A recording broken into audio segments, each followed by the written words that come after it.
ಮಿತ್ರರೇ ನಮಸ್ಕಾರ. ಮಿತ್ರರೇ, ಕರ್ನಾಟಕದಲ್ಲಿ ನಾವಿದ್ದೀವಿ ಅನ್ನೋದಕ್ಕೆ ನಮಗೆ ಹೆಮ್ಮೆ ಆಗ್ತಾ ಇತ್ತು, ಬಹಳ ಗರ್ವ ಪಡ್ತಾ ಇದ್ವಿ. ಯಾಕೆಂದರೆ ಕರ್ನಾಟಕ ಶಾಂತಿಯ ತವರು.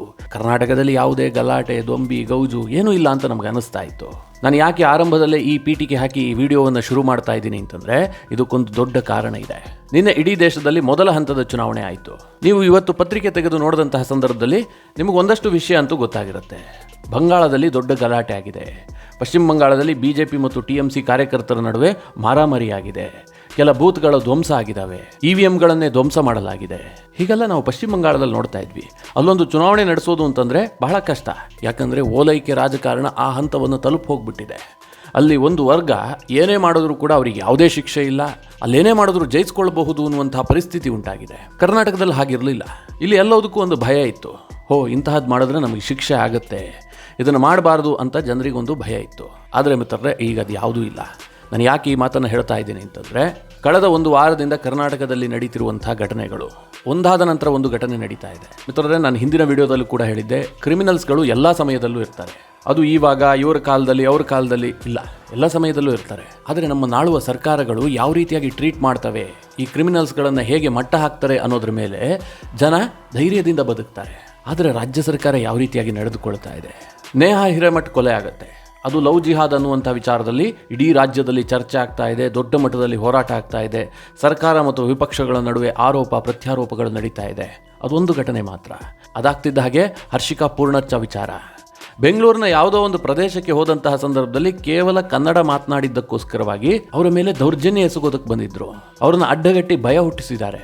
ನಮ್ಮ ರಾಜ್ಯದಲ್ಲಿ ನಮ್ಮದೇ ಒಂದು ಪ್ರದೇಶಕ್ಕೆ ಹೋದಂತಹ ಸಂದರ್ಭದಲ್ಲಿ ಭಯ ಪಟ್ಕೊಂಡು ಬರುವಂತಹ ಸ್ಥಿತಿ ನಿರ್ಮಾಣ ಆಗಿದೆ. ಅದು ಯಾಕೆ? ಉರ್ದು ಅಲ್ಲಿ ಮಾತನಾಡಿಲ್ಲ, ಕೇವಲ ಕನ್ನಡದಲ್ಲಿ ಮಾತನಾಡ್ತಾರೆ ಅನ್ನುವಂಥ ಕಾರಣಕ್ಕೋಸ್ಕರವಾಗಿ. ಇನ್ನೊಂದು ಕಡೆಯಲ್ಲಿ ಎಲೆಕ್ಷನ್ ನಡೀತಾ ಇದೆ. ಯಾರಿಗೆ ಯಾವ ಪಕ್ಷ ಇಷ್ಟ ಆಗುತ್ತೋ ಅವರು ಆ ಪಕ್ಷದ ಪರವಾಗಿ ಪ್ರಚಾರ ಮಾಡ್ತಾರೆ. ಈಗಂತೂ ಸೋಷಿಯಲ್ ಮೀಡಿಯಾ ಯುಗ. ಸೋಷಿಯಲ್ ಮೀಡಿಯಾದಲ್ಲಿ ಈಸಿಯಾಗಿ ತಮ್ಮ ನಾಯಕರನ್ನ ಪ್ರಮೋಟ್ ಮಾಡ್ತಾರೆ. ಹೀಗೆ ಮೈಸೂರಿನಲ್ಲಿ ಒಬ್ಬ ಯುವಕ ಮೋದಿಗೆ ವೋಟ್ ಹಾಕಿ ಅಂತ ಹೇಳಿ ವಿಡಿಯೋ ಸಾಂಗ್ ಮಾಡಿದ್ದಕ್ಕೋಸ್ಕರವಾಗಿ ಆತನ ಮೇಲೆ ದೌರ್ಜನ್ಯ ಎಸಗಲಾಗಿದೆ. ನೀವು ಯೋಚನೆ ಮಾಡೋದಕ್ಕೂ ಸಾಧ್ಯ ಇಲ್ಲ. ಆತನ ಕೈಲಿದ್ದಂತಹ ರಾಮನ ಫೋಟೋವನ್ನು ನೆಲಕ್ಕೆ ಹಾಕಿ ಮಾಡಬಾರದ ಕೆಲಸವನ್ನ ಮಾಡಲಾಗಿದೆ. ಜೊತೆಗೆ ಆತನ ಮೇಲೆ ಮೂತ್ರ ವಿಸರ್ಜನೆ ಮಾಡಿ ಹೇಯ ಕೃತ್ಯವನ್ನು ಎಸಗಲಾಗಿದೆ. ಹಾಗಾದರೆ ರಾಜ್ಯದಲ್ಲಿ ಏನಾಗ್ತಾ ಇದೆ? ಇಷ್ಟೆಲ್ಲ ಆದರೂ ಕೂಡ ನಮ್ಮ ನಾಳುವ ಸರ್ಕಾರ ಮಾತ್ರ ಇದು ಯಾವುದರ ಬಗ್ಗೆಯೂ ಕೂಡ ರಿಯಾಕ್ಟ್ ಮಾಡ್ತಾ ಇಲ್ಲ. ಒಂದು ವರ್ಗಕ್ಕೆ ಎಲ್ಲಿ ಬೇಸರ ಆಗ್ಬಿಡುತ್ತೋ, ಒಂದು ವರ್ಗದ ಓಟ್ ಎಲ್ಲಿ ನಮ್ಮ ಕೈ ತಪ್ಪು ಹೋಗುತ್ತೋ ಅನ್ನುವಂಥ ಆತಂಕದಲ್ಲಿದೆ. ಮಿತ್ರರೇ, ಈ ಎಲ್ಲಾ ಪ್ರಕರಣಗಳ ಬಗ್ಗೆ ಸಂಕ್ಷಿಪ್ತವಾಗಿ ನಿಮಗೊಂದಷ್ಟು ಮಾಹಿತಿಯನ್ನು ಕೊಡುವಂಥ ಪ್ರಯತ್ನ ಮಾಡ್ತೀನಿ. ನೀವು ಈ ವಿಡಿಯೋನ ಕೊನೆವರೆಗೂ ಮಿಸ್ ಮಾಡದೆ ನೋಡಿ. ಮೊದಲನೇದಾಗಿ ಮೈಸೂರಿನ ಪ್ರಕರಣದಿಂದ ಆರಂಭ ಮಾಡ್ತೀನಿ. ಸದ್ಯ ಎಲೆಕ್ಷನ್ ನಡೀತಾ ಇದೆ. ಮೈಸೂರಿಗೆ ಮೊನ್ನೆ ತಾನೇ ಪ್ರಧಾನಿ ನರೇಂದ್ರ ಮೋದಿ ಅವರು ಕೂಡ ಬಂದು ಹೋಗಿ ದೊಡ್ಡ ಮಟ್ಟದಲ್ಲಿ ಪ್ರಚಾರ ಮಾಡಿದ್ದಾರೆ. ದೇವೇಗೌಡರು ಕೂಡ ವೇದಿಕೆಯಲ್ಲಿದ್ರು. ಬಹಳ ಯಶಸ್ವಿಯಾದಂತಹ ಒಂದು ಪ್ರಚಾರ ಕಾರ್ಯಕ್ರಮ ಅದು. ಸಾಕಷ್ಟು ಜನ ಸೇರಿದ್ರು. ಮೈಸೂರಿನಲ್ಲಿ ಈ ಬಾರಿ ಒಂದು ಅಲೆ ಸೃಷ್ಟಿ ಮಾಡಬೇಕು, ಯದುವೀರ್ ಒಡೆಯರ್ ಅವರನ್ನ ಗೆಲ್ಲಿಸಬೇಕು, ಜೊತೆಗೆ ಪಕ್ಕದ ಚಾಮರಾಜನಗರದಲ್ಲೂ ಕೂಡ ಬಿಜೆಪಿ ಅಭ್ಯರ್ಥಿಯನ್ನ ಗೆಲ್ಲಿಸಬೇಕು ಅಂತ ಮೋದಿ ಒಂದು ಪ್ರಯತ್ನ ಮಾಡಿದ್ರು. ಮಿತ್ರರೇ, ಈ ಒಂದು ಮೋದಿ ಕಾರ್ಯಕ್ರಮದಲ್ಲಿ ಒಂದು ಸಾಂಗ್ ಅನ್ನು ಪ್ಲೇ ಮಾಡಲಾಗಿರುತ್ತೆ. ಅದು ಸ್ಥಳೀಯ ರೋಹನ್ ಅನ್ನುವಂಥವನು ಬರೆದಂತಹ ಸಾಂಗ್ ಆಗಿರುತ್ತೆ. ಆ ಸಾಂಗ್ನಲ್ಲಿ ನರೇಂದ್ರ ಮೋದಿ ಅವರನ್ನ ಗುಣಗಾನ ಮಾಡಲಾಗಿದೆ. ನರೇಂದ್ರ ಮೋದಿ ಅವರಿಗೆ ಯಾಕೆ ಓಟ್ ಹಾಕಬೇಕು, ಅವ್ರು ಏನೇನು ಕೆಲಸ ಮಾಡಿದ್ದಾರೆ, ಆರ್ಟಿಕಲ್ 370 ರದ್ದಿರಬಹುದು, ರಾಮ ಜನ್ಮಭೂಮಿ ವಿಚಾರ ಇರಬಹುದು, ಅನೇಕ ವಿಚಾರಗಳನ್ನೆಲ್ಲ ಸೇರಿಸಿ ರೋಹನ್ ಅನ್ನುವಂಥ ಯುವಕ ಒಂದು ಸಾಂಗ್ ಅನ್ನ ರೆಡಿ ಮಾಡಿದ್ದ. ಅದನ್ನ ಮೋದಿ ಕಾರ್ಯಕ್ರಮದಲ್ಲಿ ಪ್ಲೇ ಕೂಡ ಮಾಡಲಾಗಿತ್ತು. ಮಿತ್ರರೇ, ಅದಾದ ನಂತರ ಈ ರೋಹನ್ ಏನು ಮಾಡ್ತಾನೆ ಅಂತಂದ್ರೆ, ತನ್ನದೇ ಆದಂತಹ RR ಫಿಲ್ಮ್ಸ್ ಕಂಪನಿ ಅನ್ನುವಂಥ ಒಂದು ಯೂಟ್ಯೂಬ್ ಚಾನಲ್ ನ ಮಾಡಿಕೊಂಡು ಆ ಯೂಟ್ಯೂಬ್ ಚಾನಲ್ಗೆ ಈ ಸಾಂಗ್ ಅನ್ನ ಅಪ್ಲೋಡ್ ಮಾಡಿರ್ತಾನೆ. ಮಿತ್ರರೇ, ಯಾರ್ಯಾರು ಯೂಟ್ಯೂಬ್ ಚಾನಲ್ ಮಾಡಿರ್ತಾರೋ ಅವರೆಲ್ಲರಿಗೂ ಗೊತ್ತು, ತನ್ನ ಚಾನಲ್ಗೆ ಸಬ್ಸ್ಕ್ರೈಬರ್ಸ್ ಅನ್ನ ತರೋದೇ ದೊಡ್ಡ ಕಷ್ಟದ ಕೆಲಸ. ಅದಕ್ಕೆ ಈತ ಏನ್ ಮಾಡ್ತಾ ಇರ್ತಾನೆ, ಹೋದಲ್ಲಿ ಬಂದಲ್ಲಿ ನಾನು ಹೀಗೊಂದು ಯೂಟ್ಯೂಬ್ ಮಾಡಿದ್ದೀನಿ, ಮೋದಿ ಪರವಾಗಿ ಪ್ರಚಾರ ಮಾಡೋದಕ್ಕೋಸ್ಕರವಾಗಿ ಒಂದು ಸಾಂಗ್ ಕೂಡ ಮಾಡಿದ್ದೀನಿ, ನಿಮ್ಗೆ ಇಷ್ಟ ಆದ್ರೆ ನೋಡಿ ಸಬ್ಸ್ಕ್ರೈಬ್ ಮಾಡಿ ಅಂತ ಎಲ್ಲ ಕಡೆಯಲ್ಲೂ ಕೇಳ್ಕೊಳ್ತಾ ಇರ್ತಾನೆ. ಮಿತ್ರರೇ, ಹೀಗಿರುವಾಗ ಈ ರೋಹನ್ ನಿನ್ನೆ ಒಂದು ಕೆಲಸ ಮಾಡ್ತಾನೆ. ಅದೇನು ಕೇಳಿದ್ರೆ, ಮೈಸೂರಿನ ಸರ್ಕಾರಿ ಗೆಸ್ಟ್ ಹೌಸ್ ನಲ್ಲಿ ಕುಳಿತಿರ್ತಾನೆ. ಯಾರೊಬ್ಬ ಅಪರಿಚಿತ ಯುವಕ ಬರ್ತಾನೆ. ಆತನನ್ನು ನೋಡಿದಂತಹ ಸಂದರ್ಭದಲ್ಲಿ ಈತ ಹೇಳ್ತಾನೆ, ನಾನೊಂದು ಹಿಂಗ್ ಸಾಂಗ್ ಮಾಡಿದ್ದೀನಿ, ನಿಮ್ಗೆ ಇಷ್ಟ ಆದ್ರೆ ನೋಡಿ ಸಬ್ಸ್ಕ್ರೈಬ್ ಮಾಡಿ ಅಂತ ಅವನ ಬಳಿಯಲ್ಲಿ ಕೇಳ್ಕೊಳ್ತಾನೆ. ಇವನಿಗೆ ಅವನ ಕುಲ ಗೊತ್ತಿಲ್ಲ, ಗೋತ್ರ ಗೊತ್ತಿಲ್ಲ, ಯಾರು ಅಂತ ಗೊತ್ತಿಲ್ಲ. ಆತ ಭಾರತೀಯ ಪ್ರಜೆ ಅನ್ನುವ ಕಾರಣಕ್ಕಾಗಿ ಇಷ್ಟು ಕೇಳಿದಾನೆ. ಅವನೇನ್ ಮಾಡಬಹುದಿತ್ತು? ಇಷ್ಟ ಆಗಿದ್ರೆ ಸಬ್ಸ್ಕ್ರೈಬ್ ಮಾಡಬಹುದಿತ್ತು, ಇಷ್ಟ ಆಗಿಲ್ಲದ್ರೆ ನನಗಿಷ್ಟ ಇಲ್ಲ ಅಂತ ಹೇಳ್ಬಿಟ್ಟು ಸುಮ್ಮನೆ ಹೋಗಬಹುದಿತ್ತು. ಆದರೆ ಆತ ಹಾಗೆ ಮಾಡಲಿಲ್ಲ. ನನಗೆ ಈ ಸಾಂಗ್ ತುಂಬ ಇಷ್ಟ ಆಯಿತು, ನೀವು ನನ್ನ ಜೊತೆಗೆ ಬನ್ನಿ, ನಮ್ಮ ಜೊತೆ ಸಾಕಷ್ಟು ಹುಡುಗರಿದ್ದಾರೆ, ಅವರ ಬಳಿಯಲ್ಲೂ ಕೂಡ ಸಬ್ಸ್ಕ್ರೈಬ್ ಮಾಡಿಸ್ತೀನಿ ಅಂತ ಕರೆದೊಯ್ತಾನೆ. ಹೀಗೆ ರೋಹನನ್ನು ಕರೆದೊಯ್ದು ಅಲ್ಲಿ ಆತನನ್ನು ಅಡ್ಡಗಟ್ಟಿ ಮಾರಣಾಂತಿಕವಾಗಿ ಹಲ್ಲೆ ಮಾಡಲಾಗತ್ತೆ. ಕಾರಣ ಏನು? ನೀನು ಮೋದಿ ಪರವಾಗಿ ಸಾಂಗ್ ಮಾಡ್ತೀಯಾ, ನೀನು ಮೋದಿ ಪರವಾಗಿ ಪ್ರಚಾರ ಮಾಡ್ತೀಯಾ, ಮೋದಿಗೆ ಓಟ್ ಹಾಕಿ ಅಂತ ಹೇಳ್ತೀಯಾ, ಜೈ ಶ್ರೀರಾಮ್ ಅಂತ ಹೇಳ್ತೀಯಾ. ಹೀಗೆಲ್ಲ ಬೈದು ಬಿಟ್ಟು ಆತನ ಕೈಲಿದ್ದಂತಹ ಶ್ರೀರಾಮನ ಫೋಟೋವನ್ನು ನೆಲಕ್ಕೆ ಹಾಕಿ ತುಳಿಯಲಾಗತ್ತೆ. ಇನ್ನೂ ಏನೇನೋ ಮಾಡಿದರೆ ನಾನು ಅದನ್ನೆಲ್ಲ ಹೇಳೋದಕ್ಕೆ ಹೋಗೋದಿಲ್ಲ. ಆನಂತರ ಈ ರೋಹನ್ ಅನ್ನುವಂತಹ ಯುವಕನ ಮೇಲೆ ಬಿಯರ್ ಬಾಟಲ್ನಿಂದ ಹಲ್ಲೆ ಮಾಡಲಾಗುತ್ತೆ, ಬಿಯರನ್ನು ಆತನ ತಲೆ ಮೇಲೆ ಸುರಿಯಲಾಗುತ್ತೆ. ಅಷ್ಟು ಸಾಲದು ಅಂತೇಳಿ ಆತನ ಮೇಲೆ ಮೂತ್ರ ವಿಸರ್ಜನೆ ಮಾಡಲಾಗಿದೆ, ಆತನನ್ನು ಸಿಗರೆಟ್ನಿಂದ ಸುಡಲಾಗಿದೆ. ಹೀಗೆ ಮಾರಣಾಂತಿಕವಾಗಿ ಹಲ್ಲೆ ಮಾಡಲಾಗುತ್ತೆ. ಜೊತೆಗೆ ಪಾಕಿಸ್ತಾನ್ ಜಿಂದಾಬಾದ್ ಅಂತ ಹೇಳು, ಅಲ್ಲಾಹು ಅಕ್ಬರ್ ಅಂತ ಹೇಳು ಅಂತೇಳಿ ಆತನನ್ನು ಥಳಿಸಲಾಗುತ್ತೆ. ಅಂತಿಮವಾಗಿ ರೋಹನ್ ಏನೇನೋ ಮಾಡಿ ತಪ್ಪಿಸ್ಕೊಂಡು ಬರ್ತಾನೆ. ಮೈಸೂರಿನ ಲಕ್ಷ್ಮೀಪುರಂ ಪೊಲೀಸ್ ಠಾಣೆಗೆ ಬಂದು ಅಲ್ಲಿ ದೂರನ್ನು ಕೂಡ ದಾಖಲಿಸಿದ್ದಾನೆ. ಪೊಲೀಸರು ತನಿಖೆ ಮಾಡಿ ತಪ್ಪಿತಸ್ಥರ ವಿರುದ್ಧ ಕ್ರಮ ಕೈಗೊಳ್ತೀವಿ ಅಂತ ಭರವಸೆ ಕೊಟ್ಟಿದ್ದಾರಂತೆ. ಮಿತ್ರರೇ, ಪೊಲೀಸರು ಏನು ಮಾಡ್ತಾರೋ ನನಗೆ ಗೊತ್ತಿಲ್ಲ, ಆದರೆ ರಾಜ್ಯ ಸರ್ಕಾರ ಈ ವಿಚಾರದಲ್ಲಿ ಹೇಗೆ ನಡೆದುಕೊಳ್ತಾ ಇದೆ? ಇಂತಹ ವಿಚಾರಗಳಾದಂತಹ ಸಂದರ್ಭದಲ್ಲಿ ವಿತಿನ್ 24 hours ಅವರೆಲ್ಲರನ್ನೂ ಬಂಧಿಸಬೇಕಾಗಿತ್ತು. ಅದರ ಬಗ್ಗೆ ದೊಡ್ಡ ದೊಡ್ಡವರು ಸ್ಟೇಟ್ಮೆಂಟ್ ಕೊಡಬೇಕಾಗಿತ್ತು. ಇಂತಹ ಘಟನೆಗಳಾಗದಂತೆ ಸ್ಥಳೀಯ ಮುಖಂಡರುಗಳು ನೋಡ್ಕೊಳ್ಬೇಕಾಗಿತ್ತು. ಆದರೆ ಇದು ಯಾವುದೂ ಕೂಡ ಆಗ್ತಾ ಇಲ್ಲ. ಈ ಥರದ ಪ್ರಕರಣಗಳು ರಾಜ್ಯದಲ್ಲಿ ಪದೇ ಪದೇ ನಡೆಯೋದಕ್ಕೆ ಶುರುವಾಗಿದೆ. ರಾಮನವಮಿ ಆದ ಬಳಿಕ ದಿನವೂ ಇಂತಹ ಒಂದೊಂದು ಪ್ರಕರಣಗಳು ನಡೀತಾ ಇದೆ. ಹರ್ಷಿಕಾ ಪೂರ್ಣಚ, ಕನ್ನಡದ ನಟಿ, ನಿಮಗೆಲ್ಲ ಗೊತ್ತೇ ಇರುತ್ತೆ. ಅವರು ತನ್ನ ಪತಿಯ ಜೊತೆಗೆ ಫೇಜರ್ ಟೌನ್ನಲ್ಲಿರುವಂತಹ ಒಂದು ಹೋಟೆಲ್ಗೆ ಹೋಗಿರ್ತಾರೆ ಊಟಕ್ಕೆ ಅಂತ. ಊಟಕ್ಕೆ ಹೋದಂತಹ ಸಂದರ್ಭದಲ್ಲಿ ತನ್ನ ಕಾರನ್ನು ಎದುರುಗಡೆ ಪಾರ್ಕ್ ಮಾಡಿ ಹೋಗಿರ್ತಾರೆ. ಊಟ ಮುಗಿಸ್ ಬಂದು ಆ ಕಾರನ್ನು ತೆಗಿಬೇಕು ಅಂದಾಗ ಒಂದಷ್ಟು ಜನ ಪುಂಡರು ಬಂದು ಕಿರಿಕ್ ಮಾಡ್ತಾರೆ. ಏನಂತ ಕಿರಿಕು? ಕಾರ್ ತೆಗೆದ್ರೆ ನಮ್ಮ ಕಾರ್ಗೆ ತಾಗತ್ತೆ, ನೀವು ತೆಗೆಯುವ ಹಾಗಿಲ್ಲ ಅಂತ. ಹರ್ಷಿಕಾ ಪೂರ್ಣಚ ಮತ್ತು ಅವರ ಪತಿ ಕನ್ನಡದಲ್ಲಿ ಮಾತನಾಡ್ತಾ ಇರ್ತಾರೆ. ಇದಕ್ಕೆ ಅಲ್ಲಿ ಸ್ಥಳೀಯರು ರೊಚ್ಚಿಗೇಳ್ತಾರೆ.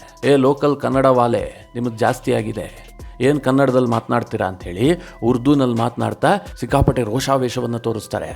ನಿಜವಾಗ್ಲೂ ಭಯ ಆಗುತ್ತೆ. ಯಾಕೆಂದರೆ ಹೆಣ್ಮಕ್ಳು ಜೊತೆಗಿರ್ತಾರೆ, ಅವರೊಬ್ಬರೇ ಇರ್ತಾರೆ. ಒಂದು 18-20 ಜನ ಸೇರ್ಕೊಂಡ್ರೆ ಏನಾಗಬೇಕು ಹೇಳಿ. ಅದಾದ ನಂತರ ಸ್ಥಳೀಯವಾಗಿ ಅಲ್ಲೊಂದು ಹೊಯ್ಸಳ ಗಾಡಿ ಇದೆ ಅಂಥೇಳಿ ಕರೆಯೋದಕ್ಕೆ ಹೋದರೆ ಅವರು ಕೂಡ ಸಹಾಯಕ್ಕೆ ಬರೋದಿಲ್ಲ.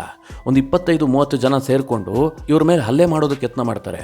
ಹರ್ಷಿಕಾ ಪೂರ್ಣಚ ಅವರ ಪತಿಯ ಕೊರಳಿನಲ್ಲಿ ಒಂದು ಚಿನ್ನದ ಸರ ಇರುತ್ತಂತೆ, ಅದನ್ನು ಕಿತ್ಕೊಳ್ಳೋದಕ್ಕೆ ಯತ್ನ ಮಾಡ್ತಾರೆ. ಅಂದರೆ ಮಿತ್ರರೇ, ಇವ್ರು ಯಾರು ಕನ್ನಡದವರಲ್ಲ, ಇಲ್ಲಿಯವರು ಕೂಡ ಅಲ್ಲ, ಎಲ್ಲೋ ಹೊರಗಿನಿಂದ ಬಂದಿದ್ದಾರೆ. ಇಲ್ಲೇನು ಕೆಲಸಕ್ಕೆ ಬಂದಿದ್ದಾರೋ ನನಗಂತೂ ಗೊತ್ತಿಲ್ಲ. ಅವರು ಇಲ್ಲಿರುವಂತಹ ಲೋಕಲ್ ಜನರ ಮೇಲೆ ದಬ್ಬಾಳಿಕೆ ಮಾಡ್ತಾ ಇದ್ದಾರೆ. ಕನ್ನಡದಲ್ಲಿ ಮಾತನಾಡಿದ್ದಕ್ಕೆ ಅವ್ರಿಗೆ ಸಹಿಸ್ಕೊಳ್ಳೋದಕ್ಕಾಗ್ತಾ ಇಲ್ಲ. ಇದು ನಮ್ಮ ಏರಿಯಾಗೆ ಬಂದು ಹೀಗೆ ಮಾಡ್ತೀರಾ ಅಂತ. ಅಂದರೆ ನಮ್ಮ ದೇಶದ ಒಳಗೊಳಗೆ ಒಂದೊಂದು ಪಾಕಿಸ್ತಾನ ನಿರ್ಮಾಣ ಆಗ್ತಾ ಇದೆಯಾ? ನಾವು ಯಾವುದೋ ಪ್ರದೇಶಕ್ಕೆ ಹೋಗಬೇಕು ಅಂತಂದರೆ ಅವರ ಅನುಮತಿ ತೆಗೆದುಕೊಳ್ಬೇಕಾ? ಇಂತಹ ಪ್ರಶ್ನೆಗಳು ಬರುತ್ತೆ. ನೇಹಾ ವಿಚಾರವನ್ನು ನೀವೆಲ್ಲ ನೋಡಿದ್ದೀರಿ. ಕಾಂಗ್ರೆಸ್ನ ಕಾರ್ಪೊರೇಟರ್ ಮಗಳಾಗಿದ್ದರೂ ಕೂಡ ಸರ್ಕಾರ ಯಾವ ರೀತಿಯಾಗಿ ರಿಯಾಕ್ಟ್ ಮಾಡ್ತಾ ಇದೆ? ಒಬ್ಬರಾದರೂ ಅದರ ಬಗ್ಗೆ ಸ್ಟೇಟ್ಮೆಂಟ್ ಕೊಡ್ತಾ ಇದ್ದಾರೆ. ಮುಖ್ಯಮಂತ್ರಿಗಳು ಒಂದು ರೀತಿಯಾಗಿ ಹೇಳ್ತಾರೆ. ಗೃಹ ಮಂತ್ರಿ ಪರಮೇಶ್ವರ್ ಅವರು ತುಂಬ ಜವಾಬ್ದಾರಿಯುತವಾಗಿ ನಡೆದುಕೊಳ್ಬೇಕಾಗಿತ್ತು. ಆದರೆ ಅವರೇನು ಹೇಳ್ತಾ ಇದ್ದಾರೆ? ಇದು ಲವ್ ಜಿಹಾದೇ ಅಲ್ಲ, ಇಬ್ರು ಪರಸ್ಪರ ಪ್ರೀತಿಸ್ತಾ ಇದ್ರು ಅಂತ. ಮಿತ್ರರೇ, ಲವ್ ಜಿಹಾದ್ ಅಂದ್ರೆ ಏನು ಅಂತ ಪರಮೇಶ್ವರ್ ಅವರಿಗೆ ಗೊತ್ತಾ? ಅವ್ರು ಹೇಳ್ತಿರೋದೇನು? ಪರಸ್ಪರ ಪ್ರೀತಿಸ್ತಾ ಇದ್ದಾರೆ, ಹೀಗಾಗಿ ಲವ್ ಜಿಹಾದ್ ಅಲ್ಲ ಅಂತ.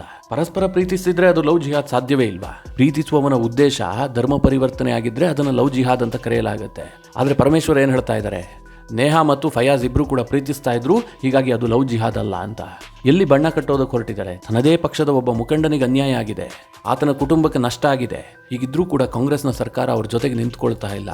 ರಾಜ್ಯವನ್ನ ಯಾವ ದಿಕ್ಕಿನತ್ತ ತೆಗೆದುಕೊಂಡು ಹೋಗ್ತಾ ಇದ್ದಾರೆ ಎನ್ನುವಂಥದ್ದು ಸದ್ಯಕ್ಕಿರುವಂತಹ ಪ್ರಶ್ನೆ ಆಗುತ್ತೆ. ಮಿತ್ರರೇ, ಎಲ್ಲರೂ ಕೂಡ ಓಲೈಕೆ ಮಾಡ್ತಾರೆ, ಆದರೆ ಆ ಓಲೈಕೆ ಮಿತಿ ಮೀರಬಾರ್ದು. ಚುನಾವಣೆ ಸಂದರ್ಭ ಇದೆ, ನಾವೀಗೇನಾದರೂ ಕ್ರಮ ಕೈಗೊಂಡಿದ್ದೆ ಆದರೆ ನಮ್ಮ ಪರವಾಗಿ ಅವ್ರು ಇರೋದಿಲ್ಲ.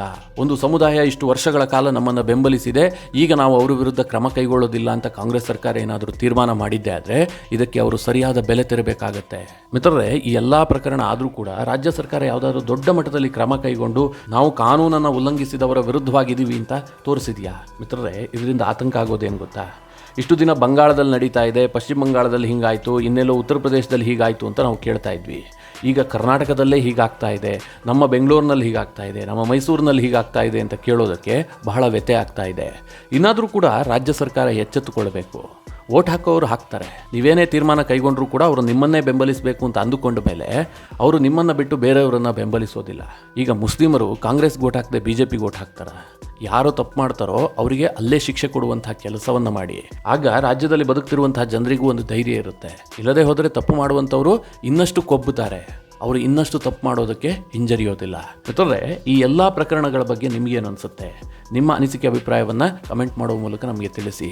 ಹಾಗೆ ನಿಮಗೆ ಈ ವಿಡಿಯೋ ಇಷ್ಟವಾದರೆ ಲೈಕ್ ಮಾಡಿ. ಜೊತೆಗೆ ನೀವಿನ್ನೂ ನಿಮ್ಮ ನೆಚ್ಚಿನ ಸಂಸ್ಕಾರ ಸೌರಭ ಯೂಟ್ಯೂಬ್ ಚಾನಲ್ನ ಸಬ್ಸ್ಕ್ರೈಬ್ ಮಾಡಿಲ್ಲ ಅಂತಾದರೆ ಈ ಕೂಡಲೇ ಸಬ್ಸ್ಕ್ರೈಬ್ ಮಾಡಿ. ಮುಂದಿನ ಎಲ್ಲ ಅಪ್ಡೇಟ್ಗಳ ನೋಟಿಫಿಕೇಷನ್ಗಾಗಿ ಬೆಲ್ ಐಕಾನ್ ಒತ್ತಿ.